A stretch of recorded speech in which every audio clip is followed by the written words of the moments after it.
ఈ నెల 31న ఆదివారం రోజున బ్యాంకులకు తమ శాఖలను తెరిచి ఉంచాలని రిజర్వ్ బ్యాంకు సూచించింది. ప్రస్తుత ఆర్థిక సంవత్సరం చివరి రోజు కావడంతో ప్రభుత్వ వ్యాపారాలు అధికంగా జరిగే అవకాశం ఉంటుందన్న అంచనాతో ఈ సూచన చేసింది. సాధారణంగా బ్యాంకులు ప్రతి నెలలో అన్ని ఆదివారాలు, 2, 4 శనివారాల్లో సెలవులుంటాయి. కానీ మార్చి 31వ తేదీ ఆదివారం రోజున అన్ని బ్యాంకులు తమ శాఖలను తెరిచి ఉంచాలని రిజర్వ్ బ్యాంకు సూచించింది.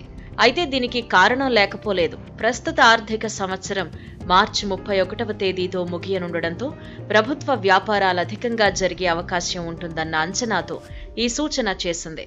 ప్రభుత్వానికి చెందిన ఆర్థిక లావాదేవీలు, చెల్లింపులు అధికంగా ఉంటాయని కేంద్ర ప్రభుత్వ సూచనల మేరకు ఈ నెల 31న అన్ని బ్యాంకుల శాఖలు తెరిచి ఉంచాలి అని సూచించింది. ఆర్బీఐ ఆదేశాలతో తెలుగు రాష్ట్రాల్లోని ప్రభుత్వ, ప్రైవేట్ బ్యాంకులు ఆదివారం యథావిధిగా పనిచేయనున్నాయి.